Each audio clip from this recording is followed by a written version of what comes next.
പ്രണയിനി പാടുമോ വിരഹാർദ്രമ പ്രണയഗാനം നിന്നൊരു പുഞ്ചിരിയിൽ സ്നേഹത്തിൻ തൂവലായി പ്രണയിനി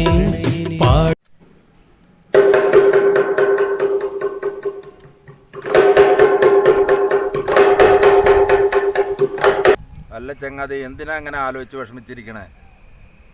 ഞാനൊരു അച്ഛന്നുള്ള വിളിയാക്കാൻ വേണ്ടി 10 കൊല്ലം കാത്തിരുന്ന ആളാണ്. എല്ലാം ശരിയാവും. ഈ ജന്മത്തിൽ എനിക്ക് ഒരു കുഞ്ഞിക്കാല് കാണാനുള്ള യോഗം ഉണ്ടാവും തോന്നുന്നില്ല. ഈ ജന്മത്തിൽ എന്നെ അച്ഛാന്ന് വിളിക്കാനുള്ള ഒരു കുഞ്ഞുണ്ടാവും എനിക്ക് തോന്നുന്നില്ല. അത്രയും ദയനീയമായ സ്ഥിതിയിലാണ് ഞാൻ മുന്നോട്ട് പോകുന്നത്. ഇയും ജലീലും കൂടി എൻ്റെ കൂടെ ഒന്ന് വരണം. ഞാനൊരു കുട്ടീനെ ദത്തെടുക്കാൻ തീരുമാനിച്ചു. ഞാനും എൻ്റെ ഭാര്യയും തീരുമാനിച്ചതാണ്. നിങ്ങൾ രണ്ടാളും കൂടി ഒന്ന് വന്നിട്ട് ഒരു അഡ്വക്കേറ്റിനെ കണ്ടിട്ട് ആ നിയമവശങ്ങളൊന്ന് ചോദിക്കാനാണ്. ഒന്ന് എൻ്റെ കൂടെ വരൂ. ആയിക്കോട്ടെ, ഏത് പാതാളത്തേക്ക് വേണമെങ്കിലും വരാലോ. എന്നെണീക്ക്, ജലീലിനെ കണ്ടോക്കെ.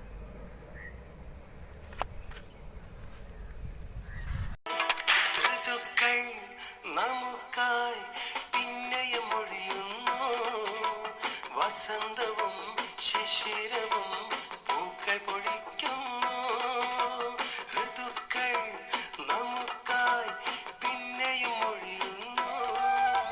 വസന്തവും ശിശിരവും പൂക്കൾ പൊഴിക്കുന്നു. സമയം കുറെ ആയില്ലടി, പോവാൻ നോക്കുക. അല്ലെങ്കിൽ നമ്മൾ എങ്ങോട്ടെങ്കിലും ഒരുങ്ങി ഇറങ്ങിയ ഏതെങ്കിലും ഒരു പണ്ടാറം വരും. എന്തപ്പോ പെരുന്നാളായിട്ട് രണ്ടാളും പാടെ ചിങ്കരിച്ച് കുത്തിരിക്കാം. വിരുന്നൊന്നും പോണില്ലേ? അല്ലെങ്കിൽ നിങ്ങളെ പോലത്തെ ഓരോന്ന് വന്നാൽ ഞങ്ങൾക്ക് വിരുന്ന് പോകാൻ കൂടുവോ?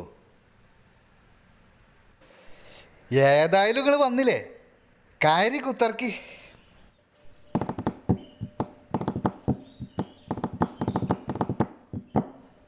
ഇവളെ അമ്മായിൻ്റെ ഓടിക്ക് ഇറങ്ങാൻ നിൽക്കുന്നേ. നിങ്ങളെ അമ്മായിൻ്റെ അങ്ങോട്ട് പോയിക്കോളി. പക്ഷെ ഞാൻ ഇവനായിട്ട് വന്നൊരു കാര്യം സങ്കടം പറയാനാണ്. എന്താ? അതിന് വിചാരിച്ചാലേ തീർക്കാൻ കഴിയുള്ളൂ.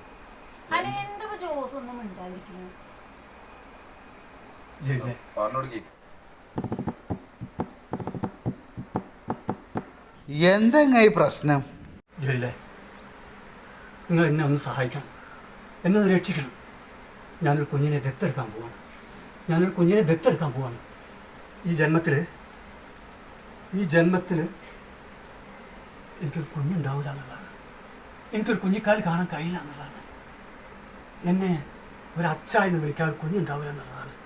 ഞാൻ കുഞ്ഞിനെ ദത്തെടുക്കാൻ പോകണം. നിങ്ങൾ രണ്ടാളും കൂടി വന്നിട്ട് ഇനി ഒന്ന് രക്ഷിക്കണം, ഒരു നിയമസഹായം നേരിടണം. പക്ഷെ ഈ അള്ളാക്ക് നിരക്കാത്ത കാര്യമല്ലടോ ചെയ്തത്. വർഷങ്ങൾക്ക് മുമ്പേ ഈ ഇവിടെ വന്നതാണ് ഓർമ്മ ഉണ്ടോ? നിങ്ങൾ രണ്ടാളും കൂടി കല്യാണം കഴിഞ്ഞ് 1 മാസം കഴിഞ്ഞപ്പോഴേക്ക് ഭാര്യയ്ക്ക് പള്ളിയിലുണ്ട്, അത് ഒഴിവാക്കണം എന്ന് പറഞ്ഞിട്ട് ഇങ്ങക്ക് രണ്ടാക്കും കോംപ്ലക്സ്. എടോ, അപ്പുറത്തും ഇപ്പുറത്തും ഉള്ളവൻ പറയണല്ല ജീവിതം. അത് നിങ്ങൾ മനസ്സിലാക്കണം. പിന്നെ എനിക്ക് മറ്റൊരു കാര്യം പറഞ്ഞുതരാം. സന്താനഭാഗ്യം എന്ന് പറഞ്ഞാലേ അത് അള്ളാ കനിഞ്ഞു തരുന്നതാ. ജി എവിടേക്ക് വിളിച്ചാലും നമ്മൾ എൻ്റെ ഒപ്പം ഉണ്ടാവും. അത് ജി ബേജാറാവണ്ട. എന്താടി?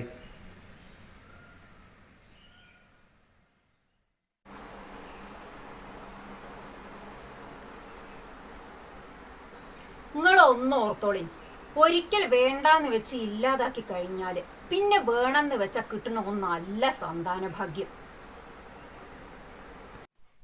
യുവമിഥുനങ്ങളുടെ അപകർഷതാബോധവും അബോർഷനും സ്വയം പാടെ ഒഴിവാക്കേണ്ടതാണ്. ശരീരത്തിൽ ചുളിവുകൾ വീഴുമ്പോഴേക്കും കാലം നമുക്ക് മുമ്പേ സഞ്ചരിച്ചിരിക്കും.